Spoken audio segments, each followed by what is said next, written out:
There are over 6 billion people in the world. Most good, but some bad. And of the bad people, some steal skateboards, some steal bikes, some steal cars, and some steal kids. And those are the ones we call kidnappers. And what kidnappers do is they act very nice, so you let your guard down. And when you least expect it, they get a hold of you and take you away from your family forever. No more toys, no more friends, No more anything. and your house, you're never gonna see it again. Now, the worst part is these kidnappers look and act like regular people. And what this means is you can't trust any strangers, no matter what they look like Over here, I lost my puppy. His name is Lilo. Come here. or how nice they act. Every day in the US, approximately 2,000 children are reported missing. And in this course, we will teach you the most common tricks used by kidnappers at Dad school, told me to pick you up today. Come with me. My car's right over here. Hey, guys, on the streets, come here. I got a PS3 in there. I might need to come and play a game with me. at home, and on the internet. And once you understand what their tricks are, it will be much harder for them to catch you by surprise.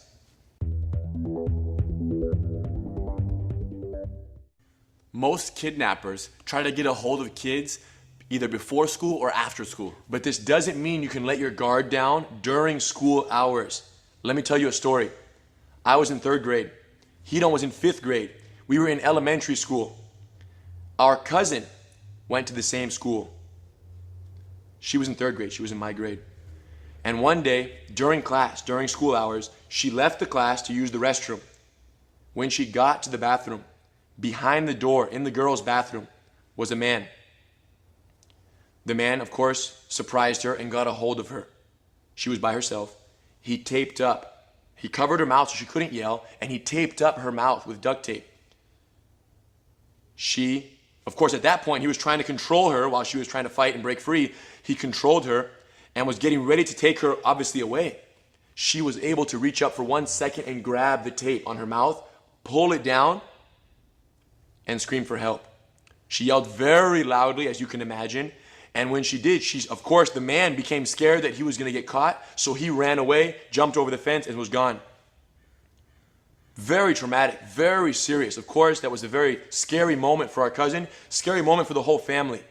But what was the lesson in all of this? The lesson was, during school hours, you can't just roam around campus by yourself. The man jumped over the school fence, and the fences aren't that big. He jumped over the school fence and went and waited in the girls' restroom. He didn't know my cousin was going to show up, so he just waited there. For whoever, any kid. It was very traumatic. So, during school hours, the main thing is you should not walk around campus by yourself. Because although most teachers can be trusted, most principals, of course, you can trust them, but you don't know who else might have snuck into the school and might be there while you're walking around by yourself. So, at school, if you're going to walk around during school hours, make sure you have a partner or a buddy to either go to the restroom with you or to walk from class to class. Very important during school hours. Now, like Hidon said, the most important moment to be aware is before and after school, in the confusion. Lots of kids, lots of grown-ups, and the problem is in all of those grown-ups, there might be one. All it takes is one. That kind of blends in. Yes. There's so many grown-ups and so many kids after school that if someone is standing there, a kidnapper, no one's going to even notice the kidnapper. Right. For all we know, it could be somebody's cousin, someone's older brother. Huge deal. So the kidnappers are very, let's just say, sneaky. the kidnapper might act like a normal person, and all the parents just sit there for 3 weeks watching all the kids, getting to know their names. How does he get to know their names? 2 ways. Hey, Joey, wait up. Yeah, if two friends are talking and giving each other's names away, the kidnapper is hearing your name. So they can learn your name. Now, of course, the easiest way is if your name, Hidon, is on your backpack or on your t-shirt. So never should you wear any clothing or backpack or anything with your name on it. Especially your first name. Especially your first name, because it makes it so easy. Now, so the kidnapper is there waiting 3 weeks in a row. Every day you get out of class, you see this guy, he looks totally normal, or girl, we don't know. They look totally normal. They say hi to you, they're very nice. Give you candy? Yes, hey guys, kids, candy for all the kids. All of you go, and then finally one day, 3 weeks later, 4 weeks later, 2 days later, who knows?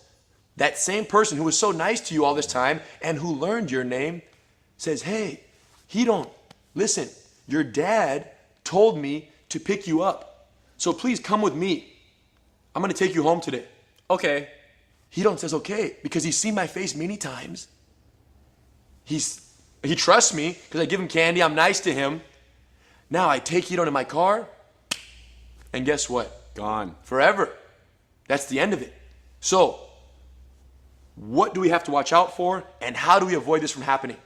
How do we avoid from being tricked in the confusion after school by someone who looks trustworthy, who acts trustworthy, but in fact is a kidnapper with the worst intentions? There has to be a way to tell if they're trustworthy or not. Good point. Because what if your dad really told this person to come pick you up? How do you know? What if your dad or your mom is ill, they can't come get you, or they're busy at work, and they sent someone to pick you up? How do you know if that person is good or bad? Answer, code word. You have to come up with a code word that only you and your parents know. So, look at this situation again. If I were to come up to Hidon's 7 years old, 8 years old, right? And I come up to him and say, Hidon, listen, your father told me to come pick you up, to take you home. Okay, what's the code word? The code word? Yeah. He didn't give me the code word, but don't worry, let's go.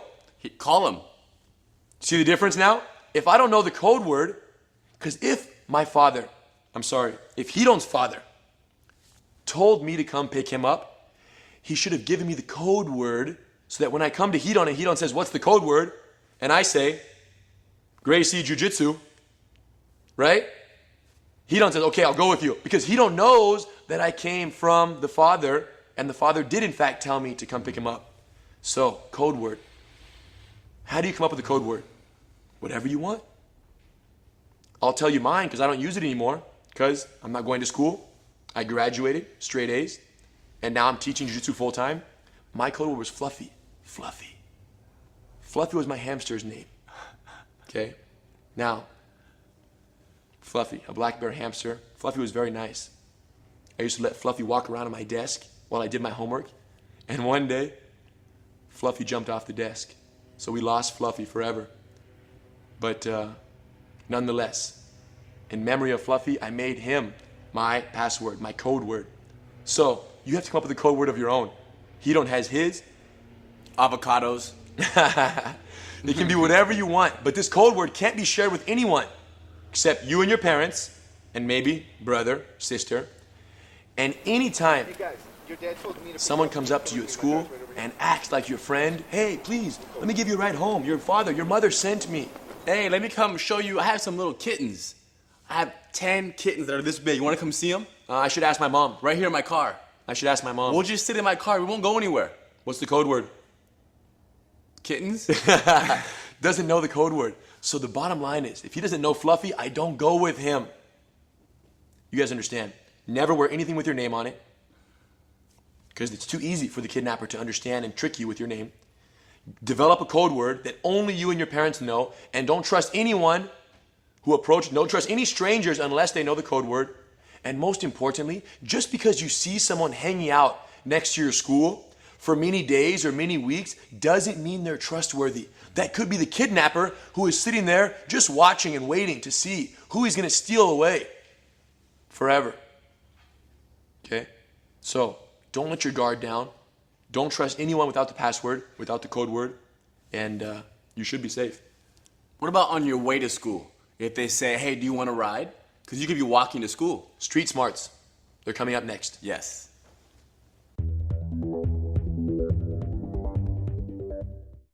You left your house late, you have to get to school. Somebody drives up and says, hey, do you need a ride to school? I'll give you a ride real quick. Come with me. Okay. No. If you get in the car, it's over. They're taking you away. That's the end of it. So, it doesn't matter how late you are, where you're going, how tired you are. If someone approaches you in a car, never get in. unless it's your parent, very trusted friend or family member, or they know the code word. Okay? Now, it's such a common strategy. This is probably the most common strategy used by kidnappers. They approach kids who are going to the park, hanging out with friends by themselves. They come up in the car and they say, hey, can you help me out? Come here, please. Can you help me out? I need directions. I need directions to the store, the grocery store. Kids always want to help too. Yes. Or, listen, kids, come over here. I lost my dog. Can you help me find my dog, my puppy? Please come over here. Now, if you approach the car, if you get close to the car, it's easier for them to grab a hold of you and take you in. And once the attacker gets you in the car, once the kidnapper gets you in the car, worst case scenario. Worst. Because at that point, they can drive as far as they want and never bring you back. So, what's the secret? Hey guys. Someone drives up to you in a car. My puppy. His name is Lilo. Come here. Number one, no thank you. No thank you. You don't need a ride. You don't want to help them. If they say, hey, can you help me find my dog? Say, no, I need to ask my mom or I need to ask my father. Immediately, don't even approach them. Just say, no thank you. It was interesting. Our mother, her father, so our grandfather on our mother's side was a police officer. Our grandfather on our father's side was the grandmaster, taught us jiu-jitsu, how to defend ourselves. Our grandfather on our mother's side was a police officer. So he knew all about kidnappers and the techniques and tricks they use. So he taught my mother many awareness principles when she was very young. One of which was when a kidnapper pulls up to you in a car, never approach the car and run the other way. So if the car is facing this way, right, coming down the street facing this way, and you want to run from the kidnapper or run from the car, run this way. Because then the car has to turn around to follow you instead of running this way where the car could keep driving with you, and then they can cut you off. Cut you off. They can get someone out of the car, and it's much easier to grab you and follow you if you run in the direction the car is facing. So turn around and run the other way. In fact, when our mother was very young, she told me a story that just this happened. The guy pulled up and said, excuse me, can you help me find my way to so-and-so, to a location, directions? And my mom immediately ran. And she said, Henner, I knew for sure that was a kidnapper. My father taught me all about it. And luckily, I knew what to look out for. And she ran the other way. She was safe. So there you have it. Run the other direction. Now, doesn't matter where you're going. Generally speaking, when you're walking on the streets anywhere, to and from any location, don't take shortcuts. The little alley, behind the park, behind the grocery store. It's too easy for the kidnapper. Yes. They can get out of their car and carry you and do things anything that no one's going to see. No one's going to see. Shortcuts are shortcuts because they're hidden. They're secret. And they're secret because no one goes there. They're not the regular path. So if the kidnapper hangs out there and you try to use one of the shortcuts, it's too easy for them to catch you by surprise, and no one's there to help you. So stay on the beaten path. That means the path that most people go. So that if anything ever does happen, you can yell for help and someone will hear you. Another car will see you. Absolutely. Good. So don't take shortcuts. Be smart. Stay on the path. Well lit. Okay? And of course, at night, you shouldn't be roaming around by yourself. Okay? No matter, even if it's the regular street or regular path, you shouldn't be roaming around by yourself at night for any reason. So stay safe. Stay indoors. Stay with your family or friends and watch it. Okay? Stay focused. Now, what about if you get lost? You're at a park, lots of people. You're at a, mall, a produce market with your parents, the mall, amusement park, Disneyland. What if you're in a crowded place and you get lost? Just run around the park yelling, mommy? Say, mommy. If you run around, mommy, mommy, mommy, mommy, guess what? If there's a kidnapper in the crowd, they watch you and they say, wow, this kid is lost. Their mommy isn't anywhere nearby. Come with me. I'll help you find your mommy. Oh, really? Yeah, let's go over here. Should we go with him or not? Absolutely not. So what do you do when you get lost? Go to someone people who work in the store, in the mall, in the Disneyland, anywhere. Go to someone who works at the facility and say, listen, I'm lost. I can't find my mother or father. Can you please help me? They will take you to, I guess, the main office or the lost and found, or they'll take you to somewhere where someone can help. They'll make an announcement to all the people, and your mother will say, oh, there she is. And most likely your mother or father are going to go to that security booth or whatever it might be to find you anyways. Imagine if you're in a huge crowded area and you're running this way looking for your mom's looking for you this way. Look. You never find each other. But if you run to the people who work there and your mom goes to the people who work there, you guys meet. So in crowded areas, talk to someone who works there, a trusted person, and make it happen. So, cars, stay away from them. Never approach a car. It doesn't matter how nice they seem. What else would kidnappers say? Even if they wanted to just hand you Some candy. candy, no. Kid, here, free money. Kid, money. Free money. Would you say yes to free money? Nope. What if they have the PlayStation 9? Wow. PlayStation 9. It's not even out yet, but they got a copy of it. Okay? Do you go? What if you're walking home from school and one of the houses on the path that you travel, there's a man or woman. You're walking by and says, hey kids, how are you? Says hi. You recognize that person because you've seen them many times. Listen, I have the new PlayStation 9 in the house. Do you guys want to come play it? Now, you've seen their house many times.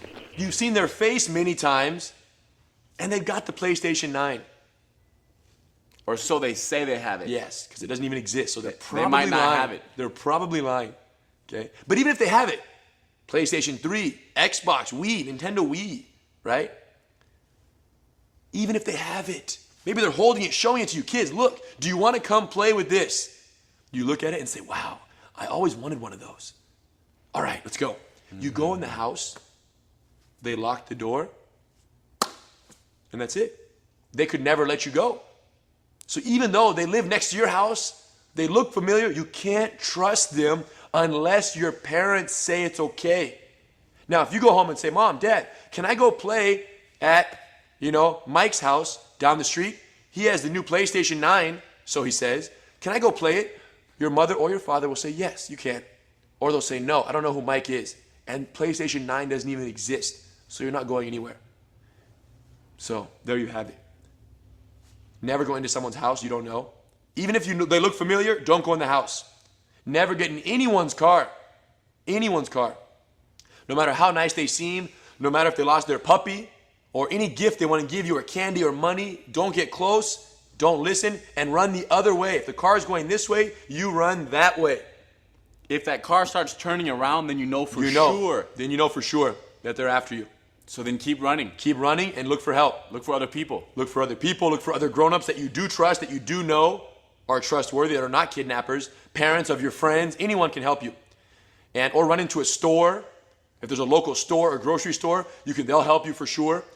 So that's the key. Never get into the car. If you get lost in a public place, find someone who works there. Ask them to help you. They will help you, I promise. Don't be scared. You don't have to panic and start yelling your mom's name or yelling mom, because people want to help you. So go to somebody who works somewhere, you'll be fine.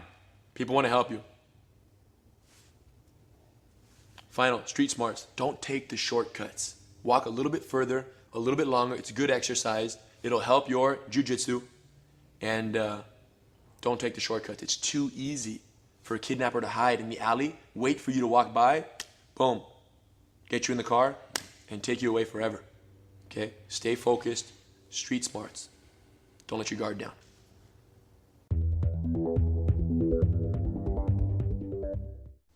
We had a lot of house rules growing up. If you open it, Close it. if you break it, Fix it. if you can't fix it, Find somebody who can. if it's not yours, Don't touch it. If you mess it up, clean it up, if you hurt somebody, apologize. If you borrow it, return it. Now, there were two rules that were more important than all the rest. And those rules were regarding opening the front door and answering the phone. Never open the front door to anyone without parent permission. Why? We had so many kids in the house. Imagine if mom was in one of the back rooms with one of our little brothers, and Henner went open the front door. And I'm like 6 years old. I open the front door to some complete stranger. The stranger says, "Hi, kid. How are you?" He looks in, he sees no grown-ups, and he goes like this. And even if Henner yells and screams, my mom can't hear because the baby who she's changing the diaper is already screaming, and I'm already fighting my other brother. And we're watching TV. Yelling everywhere. Too much noise is happening. So I go, "Help!" My mom's like, "Henner, quiet." He's joking. So, moral of the story, do not open the door for anyone. Because if your parent isn't there or doesn't know you're answering the door, the kidnapper can take you away without anyone realizing it. So, "Mom, can I answer the front door?" She'll say, "Yes, honey, go ahead." You go up there, you open the door, she's watching or she's listening, she knows it's all good. Totally different story. So, never answer or open the front door without parent permission. Rule number 2, never answer the phone without parent permission. Let's just say someone calls up. "Hi, Hidon, how are you? Are you home alone? Is your mom there?" No. "She's not, huh? Now let's say this is a kidnapper that lives 3 blocks down the road. And now he knows that Hidon is home alone." Just the babysitter's here. Yeah. And the babysitter's 18. Yeah. So the guy, whoever the person is, the kidnapper, calls and says, "Oh, so you're home alone? Okay. Now, I almost forgot, where do you live again? What's your address again?" Never answer the phone without permission from the parents, and never give personal information over the phone. "Oh, I live at 5613. Never. Because, of course, that's all the information that the kidnapper needs to show up one day. Maybe your parents not there. Now, they shouldn't leave you home alone ever. But let's just say your parents aren't home for 5 minutes or whatever, and you're there and you answer the phone and you say, you let them know that your parents aren't there. Very bad news. Okay? So, don't answer the phone without parent permission. Never give away personal information over the phone. Doesn't matter who they are. What's your address? What's your name? Where do you live? Whatever they want to know, don't tell them. How old are you?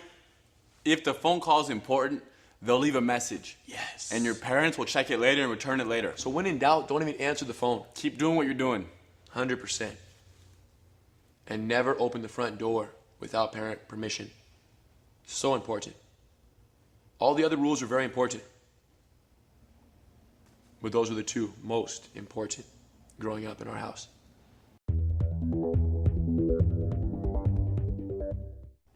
When we were kids, there was no internet danger because we didn't even know what the internet was. We didn't even have a computer. Now, that was back then. Today, it's a whole different story. We have computers in our house, and our little brothers, 3 of which are under 10 years old, use the internet all the time. And of course, this is an incredible tool for lots of information for them, but it also brings new dangers. So in our household, there are 5 rules regarding internet use. Rule number 1, never use the internet without parent permission. Rule number 2, never visit any websites that have not been approved by our parents. Rule number 3, never send personal information or photos to anyone without parent permission. Rule number 4, never agree to meet anyone without parent permission. And rule number 5, if anyone says or does something that makes you feel uncomfortable, tell your parents immediately. These are the rules that our little brothers must follow. Overall, is you have to be very open with your parents when using the computer. Yeah, so open. You gotta tell them everything and ask them everything. You can't be hiding behind their back on the internet. Here's why. The internet, although it puts you in contact with all kinds of information that can, of course, help you educate yourself faster, there is one problem. It also puts you in contact with all the people of the world. Essentially, all the internet users of the world have contact to you, and you have contact to them. Now, the problem with this is the kidnappers are blended in there. They're mixed in with all the other people, all the good people out there. So what happens? the kidnappers disguise themselves. They don't put that they're 38 years old and put their name and put, I'm a kidnapper. I've kidnapped 3 kids already. They don't put that information on the internet. They put what? That they're 8 years old. They can say that they're 8 years old. You can say they're an 8-year-old girl. And you're 9 years old.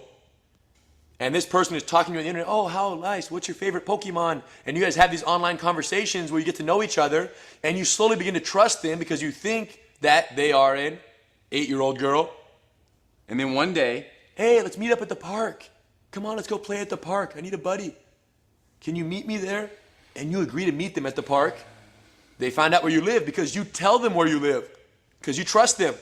Oh, I live here in this city. Oh, great. I'll meet you at the park there. Now, this is the kidnapper acting like they're an 8-year-old girl. Kidnapper. The kidnapper comes to your city, goes to the park right next to their house, right next to your house. Goes to the park, sees you there looking around for your 8-year-old new little friend. And the kidnapper walks up and says, hey, were you looking for Christina? Yeah. I'm her father. She couldn't make it. she's over here. Come with me. Gone. Do you guys see how serious this is? How anyone in the world can disguise themselves as anyone else on the internet. And that is the problem. Huge deal. And because of that, you can't trust anyone or give personal information to anyone because if you do, they can use it against you. So even saying what city you live in is personal What information. school you go to, what your city you go, your name, your first and last name, your phone number to your house, all this information can be used against you. What if a kidnapper acts like an 8-year-old girl? And this is a grown man, already kidnapped 4 kids, 5 kids, acts like an 8-year-old girl, talks to you, becomes your friend on the internet. Let me have your phone number. You give him your phone number, right? Now, you're doing this all secretively. You're not showing your parents, which is very bad. If your parents saw this, they would tell you how dangerous it is because they love you and they want the best for you. But anyway, so you give your phone number to this 8-year-old girl named Christina online, on the internet. And now Christina has your phone number. The kidnapper has your phone number. Kidnapper calls the house, and one day you answer the phone. And the kidnapper says, hey, I'm taking a survey. I need to know your address and your phone number and your age and your name. Now, you don't know that this man on the phone is Christina from the internet. But guess what? He has your phone number. Calls the house, says, how old are you? Okay, great. Where do you live? Gets all your information. And then guess what?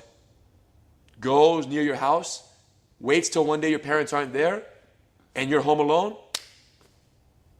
and takes you away, kidnaps you. So people are very tricky.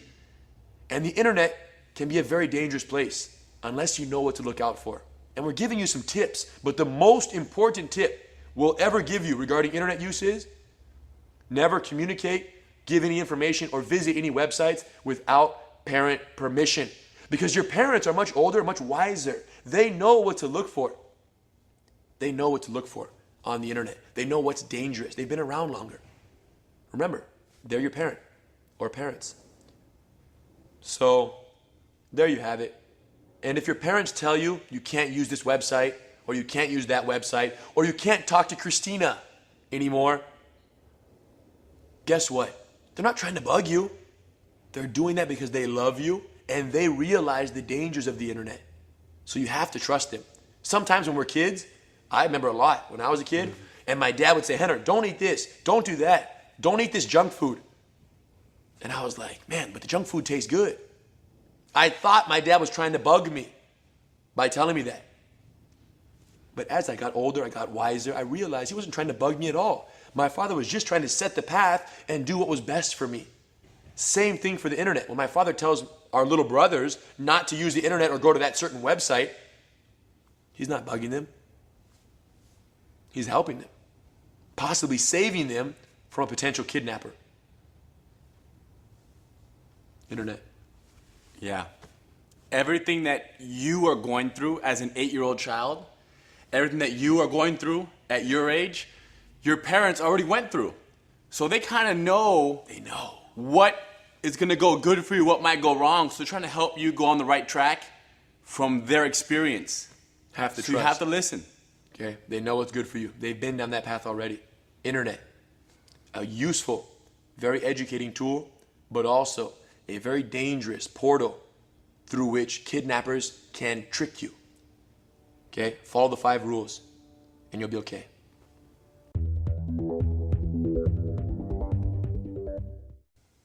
Now that we've discussed some of the most common tricks used by kidnappers and we've learned how to avoid them, we need to talk about what to do if you let your guard down and you get caught by surprise. Let's talk about the emergency escapes.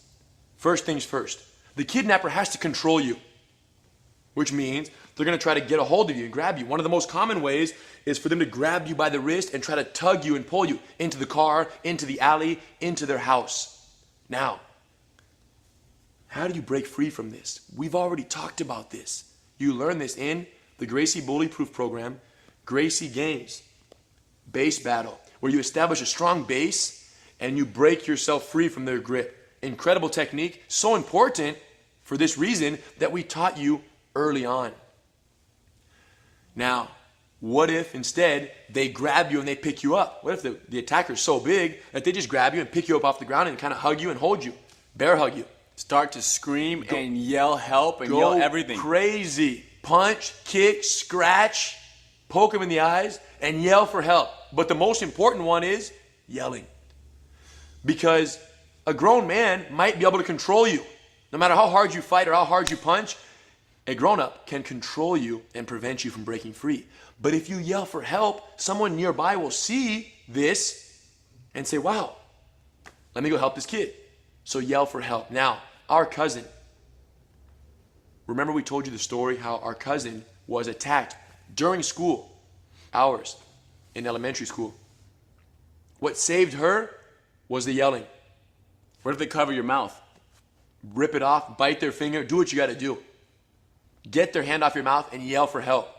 Because although you might be in an alley, if you yell, someone might hear you in the parking lot on the other side. So your voice travels much further, much further. What if the kidnapper says, if you yell or punch and kick, I'm going to hurt you? Ah! Help! Still yell. 100%. So don't be intimidated by what the kidnapper says. Of course they're going to try to scare you and get you to be quiet. I'm going to punch you if you yell. Yell. Fine. Yell. Because they know, the attacker knows that if you yell, help will come. The same way the attacker who tried to kidnap our cousin, when she yelled, the attacker ran. He was gone. Because he knew that within 2 minutes, 3 minutes, or less, 30 seconds, help would arrive and save her. So what was the first thing he tried to do? Wrap her mouth up with tape so she couldn't yell. So, most important emergency escape tactic is yell for help and kick and fight and scream. Now, let's talk about the attacker trying to get you in their car. That's really what they want, because in the car they can take you away as far as they want. Guess what? Do not get in the car no matter what. If they grab you and try to pull you in, put your foot, post one foot here, grab here, fight, yell, no matter what, don't go in. Grab on anything you can. If you're riding your bike and the attacker drives up next to you and tries to grab you and pull you in the car, look what Hito's doing. Hold your bike. Because your bike won't fit in the car too easily. Hold on to your bike for dear life. Put your bike in the guard. Stage 1 punch block series. Lock the bike with you. And no matter what, you're not going in the car no matter what. It's stuck. It's too big. And yell the whole time, help, help. People are going to see, they're going to let you go, they're going to run. Don't think so much about fighting that you stop yelling. Yes, for sure. That's very common. You get so focused on that, grabbing the bike, that you forget the real help will come when you yell. Don't go in the car no matter what.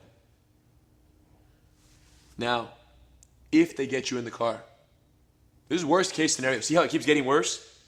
If they get you in the car, let's talk about the possibilities. Some kidnappers put kids in the trunk. So that they can't get out of the car, no one will see them, and they can drive as far away as they want. If someone puts you in the trunk, there are different options. Depending on what type of car it is, how new or how old the car is, there are some different options you must consider. Number one, if it's a newer car, like my car, in the trunk, there's a little handle that you can actually open the trunk from inside. And the car makers, manufacturers, purposely did that so if someone gets trapped in there, they can open it. So if you see a little handle that says pull here, pull that, open it up, and when the car stops, run the other way. It's gonna be dark. So even though it's dark, just start feeling. Feeling. Now, Feeling for the handle. if it's an older car and you're stuck in the trunk, what are your options? Mainly, there's fabric. Normally there's a fabric lining, okay? Older cars may not have it, but there's fabric lining in the trunk. Start to peel away at the fabric lining, opening it up, looking for wires. Find any wires you can. And from there, start ripping at the wires. Pulling, ripping. What that's gonna do is this. It's gonna disconnect the wires that go to the brake lights. Now, if a car is driving, when they step on the brakes, the red lights, the brake lights have to turn on. If the red lights don't turn on, a police officer who sees that will pull the car over. It's a huge hazard. So if you can disconnect the brake lights so they don't work anymore, a police officer is more likely to see that that car doesn't have brake lights, stop the car, and if the car stops and you hear a police officer talking, guess what? Dung, dung, dung, dung, dung. Start hitting. The police officer is going to open the trunk and say, wow, why is there a little kid in here? And the kidnapper is going to go to jail, guaranteed. So rip the brake lights. Break everything. Yes. Don't worry about break everything, kick everything. Some people told me, I have a friend who told me that another possibility is if you rip away the vinyl, sometimes the brake lights of the car are very weak. You can kick them and break them out from the inside. So if the car allows you to kick or possibly push through with your foot the brake light itself and you break it off, then you can stick your hand out the brake light and start waving your hand. And if someone drives by and sees a little hand, guess what they're gonna do? Stop. Immediately call the police and come help you. So, different options. There are no guarantees, but these are some things you can think of. Open it, rip the wires, or pop the brake light out and stick your hand out. Now, that's if you're in the trunk. What if you're in the back seat? Well, wait till the car stops and get out. What if the door is locked? Unlock it. Exactly. So while the guy's driving or the girl's driving you away, unlock the door quietly. Unlock. And when they stop the car, you're gone.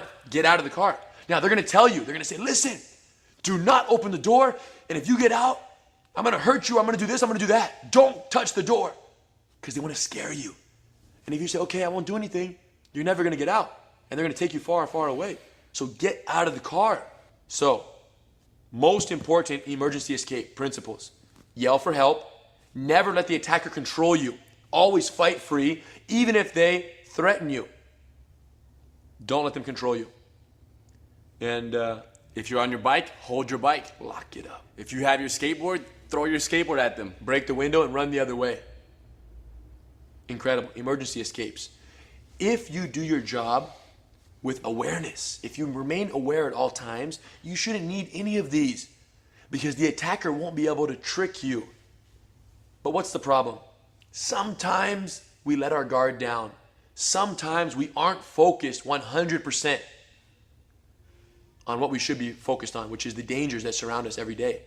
And when this attacker grabs you, they're not expecting for this child to be such a headache. Yes. You want to be a headache. They want a child that's very easy to kidnap. So you want to fight, scream, kick, throw things. A really good friend of ours had a family member who was kidnapped. The kidnapper actually got her in the car. When she got in the car, she talked so much, just talk, that the kidnapper got annoyed and said, all right, get out of here. She wouldn't just cooperate quietly. So he just, like he don't say, she just became the headache. He got annoyed and let her go. So if nothing else, do not cooperate, do not agree, fight for your life, and don't let them threaten you or intimidate you. They have bad intentions, and anything you do to avoid getting taken away is allowed. You won't get in trouble with the police, you won't get in trouble with your parents, and you won't get in trouble with us. We hope nothing ever happens. And with awareness, it shouldn't. But if it does, use the emergency escapes.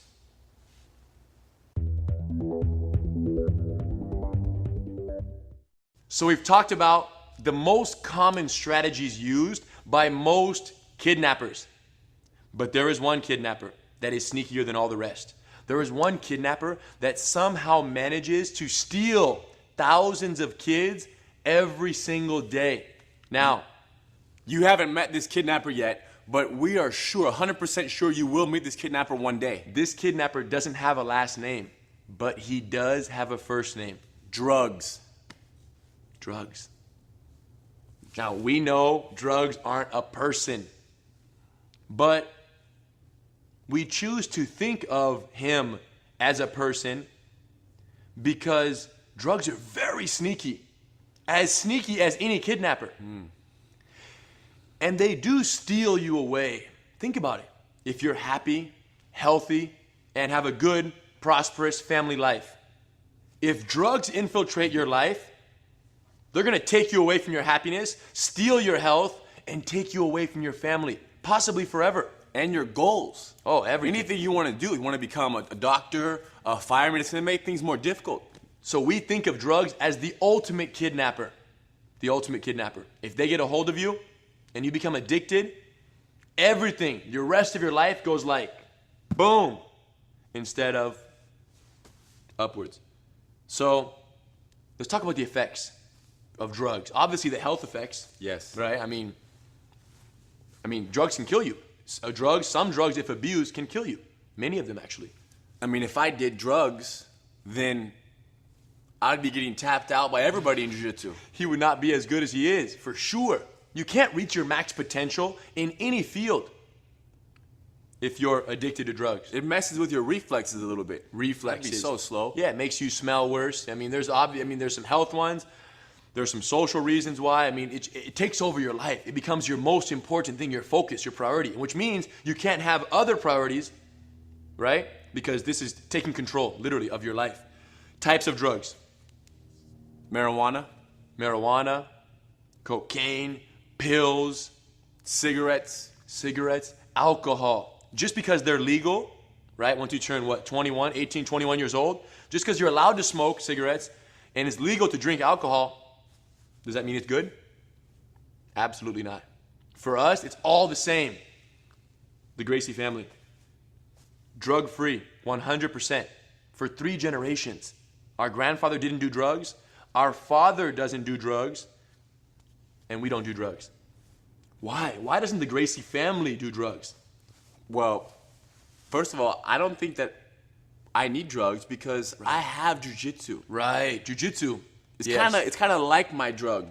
Wow, jiu-jitsu Because is the ultimate, healthy drug. People do drugs for what reason? Because maybe People they're do a little stressed out. Maybe they want to fit in. They want to do something that everyone's doing. Yeah. So I just do jiu-jitsu. Wow. And you can do soccer, anything. basketball, Bowling. art, musician, right? You can play music, play piano, whatever it is. Get something that you can commit yourself to and have as your passion, because if you let drugs sneak in, they will become your passion in a bad way, and they'll take over your life. So find something you love and let that be your drug, so to speak, what you dedicate yourself to and what you are passionate about. Now, back in the day, in the Gracie family, our grandfather didn't do drugs for obviously the health reasons, but really he wanted to make sure he was always in his right state of mind, because in the Gracie family, we had people challenging family members often to fight. Let's say a karate guy wants to fight my grandfather has to be healthy, has to be focused, right? And drugs do not help that at all. So that's why he didn't do it. He had his reasons. You might have your own reasons, right? Ours are very similar. We like keeping our knowledge, 100% pure, keeping our minds focused, and staying healthy. And we want to live long. I don't want to die On top through. of all this health thing, they're illegal. Right. Don't do drugs because you don't want to get in trouble. You don't want to go to jail. Yeah, it's You not know? good. So drugs, any substance, right? Pill, cigarette, smoke, tobacco, anything that you are consuming that has addictive qualities, that can be addictive, and should not be consumed. So avoid them 100%. We do it in the Gracie family, and that's the path we recommend for you. Now, it was very interesting for me growing up here in the United States. You know how you grow up, you have your friends from early on, right? First grade, second grade, third grade. I have my friends, my 3 best friends through my whole elementary school And then we went into middle school. At the end of middle school, and I'm drug-free since the beginning, right? Gracie diet, 100% focused, because that's how my father taught me. In 8th grade, right before we went into high school, my 3 best friends dropped the ball. They started getting involved with drugs. They started doing drugs, just experimenting, trying it out, just a couple times. But towards the end of the 8th grade, and I was around while this was happening, I saw them get involved. I'm like, man, these kids are now doing drugs, and I'm confused, right? Because I had been taught my whole life not to do it. It's the wrong thing. So I'm with my friends, and I'm like, wow, now my friends are doing this. I don't like this, you know? What do I do now? Do I do drugs now because my friends are doing it? Towards the end of my 8th grade school year, it got very serious, where they were doing, every time we hung out at my friend's house, drugs. That was smoking, drinking. That was their hobby. It was it. That's what they did. And I was like, wow. And, you know, I didn't know what to do. At first, when my friends were doing drugs, I didn't want to tell my dad because I didn't want to get in trouble, you know? I didn't want to get in trouble. But once it got to the point where that's all they did, I was like, wow, I've got to say something about this. So I told my father. I said, Dad, my friends are doing it. And by this time, they were already asking me, Hannah, come on, you know, try it. And I was like, no. And I just kind of avoided it. But then it got to the point where they were doing it so much that I told my father that my friends were doing this. And I said, Dad, so my friends are asking me to do the drugs. What do you think? I mean, they're doing it often, right? It's all they do now. And he told me something very interesting. My dad made something very, very clear to me. He explained to me why kids who do drugs ask other kids to do drugs, right? He made it very clear. He explained to me that when someone does drugs, they know the drugs are wrong. So my friends were getting, you know, high and smoking and drinking because they knew, not because they knew, but they knew. They were doing that even though they knew the drugs were the complete wrong thing to do. And why? He made it clear that they would ask me to get involved. The friends asked me to get involved because if I do drugs with them, it makes it like, okay. It's like, because they know they're doing the wrong thing. They know it's a bad decision they're making. And if I make the bad decision with them, then we're all making a bad decision together, and it makes it okay. And if you don't do the drugs, then they feel a little uncomfortable. Yeah. It's like, man, Henner's not doing the drugs. It's like, I'm unhealthy. If I'm smoking, I'm unhealthy, but Henner's healthy. Henner's focused. They don't like that. They want everyone to be unhealthy, everyone to get high. Now, they trick you, though. They don't tell you this. All they say to you is, hey, come on, Henner, don't be a wimp. Come on, don't be a wimp. Just do it. Get high with us. Get drunk with us. Aren't you our friend? Yes. So they try to trick you in very sneaky ways. Very sneaky. So they didn't tell me that, but my dad told me, my dad explained the truth, which is they want you to do drugs because they themselves do them and they want to feel better about their bad decision to get involved. Major. Once my father explained that to me, when I hung out with my friends, I realized the truth. When he asked me to do drugs, I realized, wow, this guy's not really my friend if he's asking me to do something that is so unhealthy, very addictive, right? And can cause all kinds of problems in my life, right? If someone asks me to do drugs, they're not really my friend, I realized. So it was at that point when I really realized that and I didn't want to do drugs that I stopped hanging out with them. And it was a little sad because they were my good friends, but there's a million other kids out there, and I started hanging out with kids who were more healthy, who did not do drugs, who played more sports, and just were overall, you know, had better focus. So I made the transition. And it's interesting is since then, I'm still cool with them. I'm still respectful with those guys, my friends who did drugs. It's still respect and, you know, it's all good. But I just don't hang out with them every single day, right? That's the main difference. So I made that choice. And I'm glad I did. Because who knows, if I would have kept hanging out with them longer and longer and longer, eventually I might have made the wrong choice, you know? And so I detached myself from that environment. It wasn't the best environment for me. Now, this interesting fact that my father pointed out about why kids ask their friends to do drugs, how they try to trick them into doing drugs. I believed my father, and I kind of knew my father was right when I was much younger, but it wasn't until we grew up, it wasn't until Hidon and I got much older that we realized how true it was this fact of why kids try to bring others in. And we kind of, I guess, got the proof. We finally saw the proof that what our father was teaching us was true as we got older. Because we had friends, now that we're much older, out of high school, right, in the regular world here, we'll go to a party and hang out with grown-ups. And these grown-ups regularly are noticing us not drinking, not smoking, not doing any drugs. and they're drinking and they're smoking. And then they remember from high school or from middle school and they say, hey, so you don't do any drugs? You don't do anything at all since then? And we say, yes, we don't do anything. And what do they say? They say, wow, man, that's cool. You're drinking water? I want to drink water too. So it's switched. Now, our friends who used to do drugs and try to pull us in have respect because they realize that we chose the right path. And grown-ups are much more honest with their opinions and their feelings than kids are. So now anytime we hang out with people who are drinking or smoking and they see that we're healthy and that we're focused, they're like, wow, that's so cool. Sometimes they stop drinking on the spot. Yes, they're like, they yeah. say, you know what? I'm not going to drink anymore tonight. Let me get a water. Let me have a water with you. Let's have a water together. I don't want to drink beer or alcohol. I don't want to smoke tonight. So It's switched. And It's switched completely. And you know what's wild is even as grown-ups, many grown-ups at these parties are still drinking from high school. Of course. And we are growing up every year. We were just so happy to be the kids that didn't do what all the other kids did. Yeah, that's and really even it. today as grown-ups, if all the grown-ups drink this little shot of alcohol, we're like, no, we don't want it. We like being different.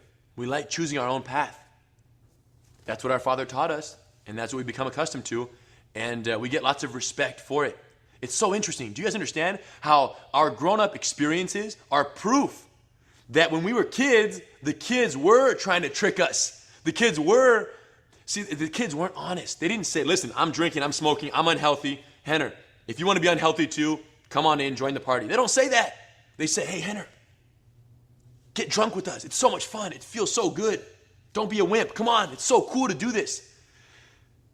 But that was all a lie. Just to get you in the party. Just to get you to join their misery. Now, they might look like they're having fun, and maybe getting drunk and feeling stupid is fun. Right? To feel like, hey, I can't even think straight. Maybe it is fun. Maybe it feels good while you're drunk. But guess what? It changes the whole rest of your life. Anything you ever want to be or do, cancel. Cancel if drugs infiltrate and you become addicted. It's so major. Now, so like I said, it switched around. And now that we're grown-ups, we get all the respect for it. And it was very interesting because it was only once we grew up and saw the difference did we really understand how true what our father taught us as kids was. How kids try to bring you in for the wrong reason. So now we're teaching you. Why?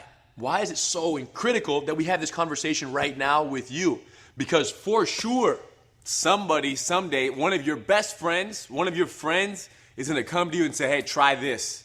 yeah, it's so interesting because it's not really them who is trying to get you to do the drugs. The drugs have Control over them. the drugs infected your friend. And now the drugs through your friend are trying to get a hold of you.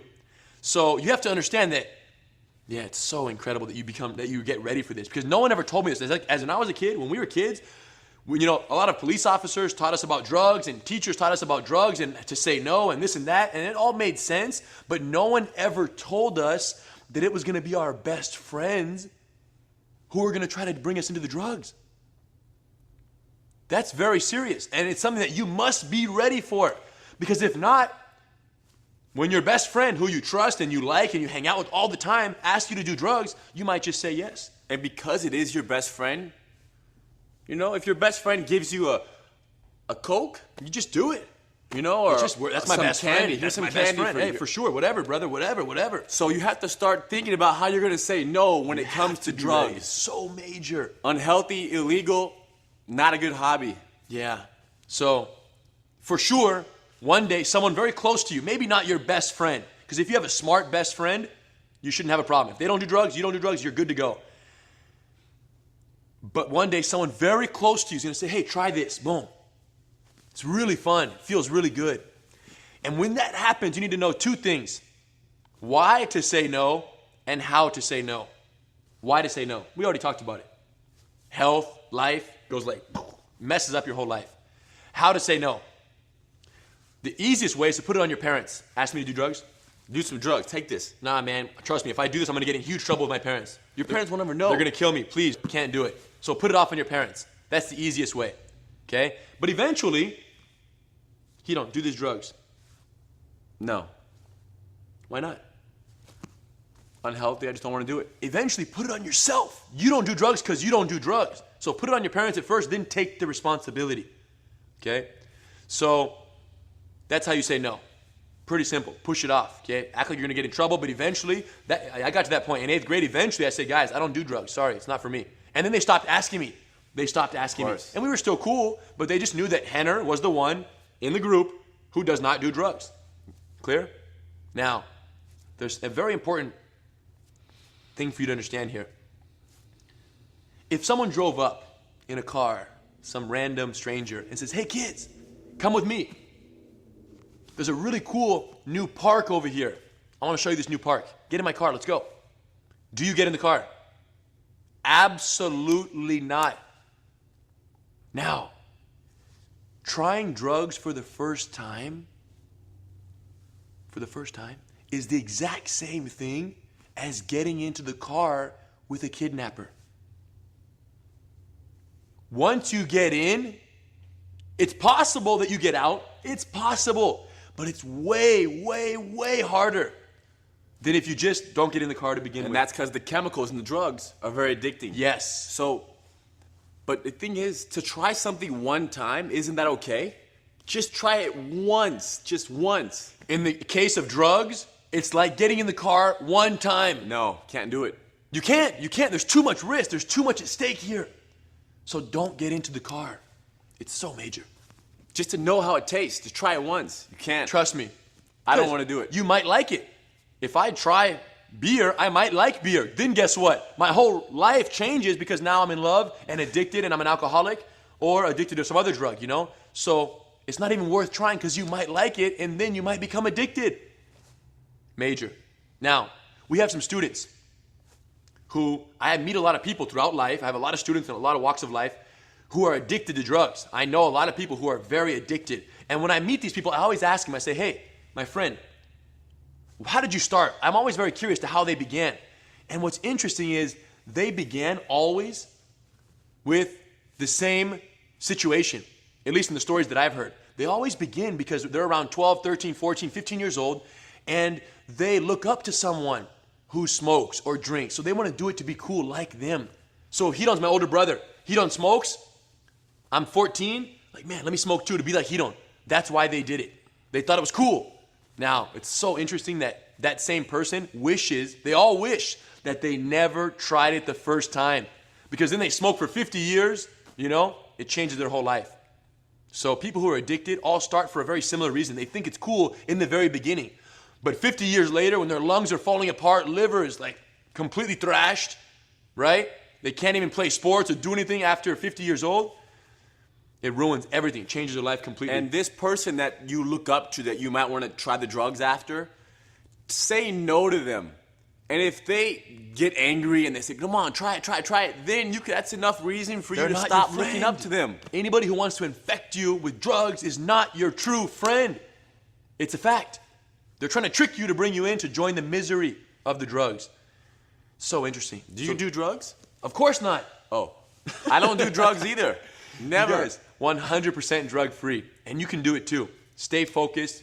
Get through middle school, high school, no drugs. Keep it real. Be different. And you have nothing to worry about. Don't get in the car with the kidnapper. Which means don't try the drugs for the first time. Because if you try it one time, you have no way of knowing how far you're going to be taken away. You're going to be kidnapped by the drugs. It's so major. Do you drink alcohol? Nothing. Beer on the weekends? Nothing. Do you drink Coke? Nope. Pepsi? Nope. That's a whole different level of focus, okay? you guys want to get there one day. We have no doubt that drugs, for sure, will try to sneak up on you one day. And when it does, Defend yourself.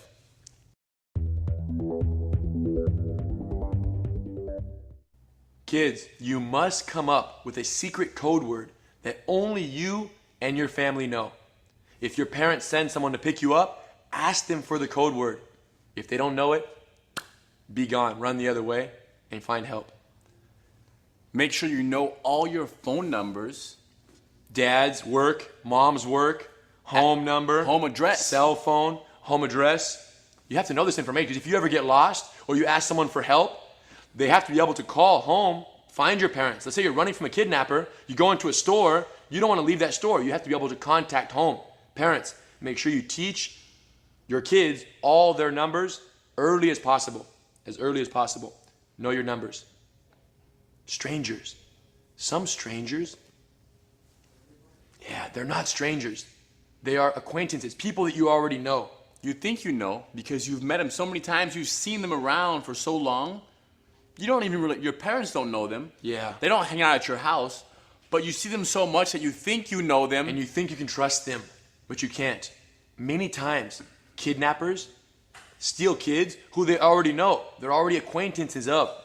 So what that means is even the people that you think you know, if they're not families or close friends, don't put too much trust in them. Always wonder.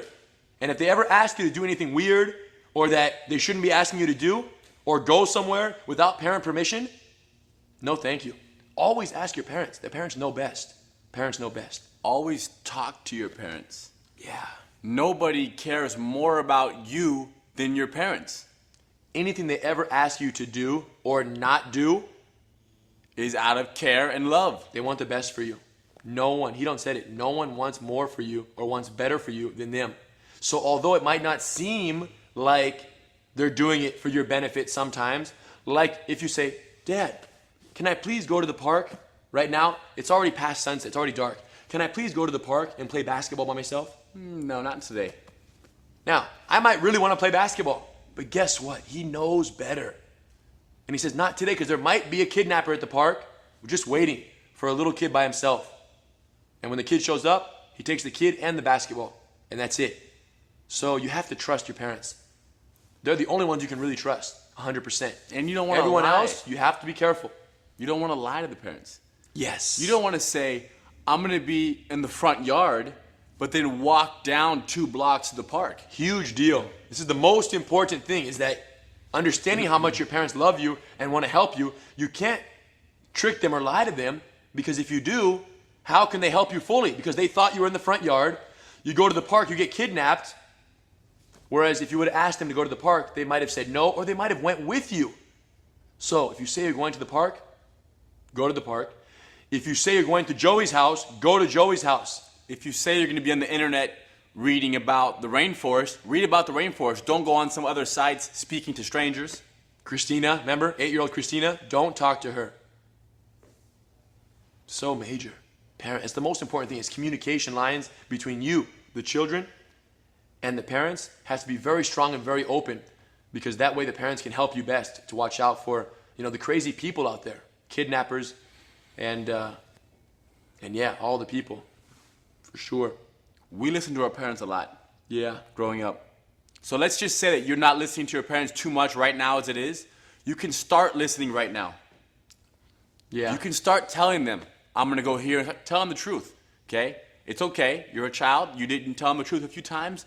Today Yes. is the day for you to start getting serious and start to build that relationship and trust your parents. Yeah, chances are, if you haven't been listening to your parents up until now, if you haven't been very obedient, it's because you forgot or you don't realize that your parents are there to help you and love you.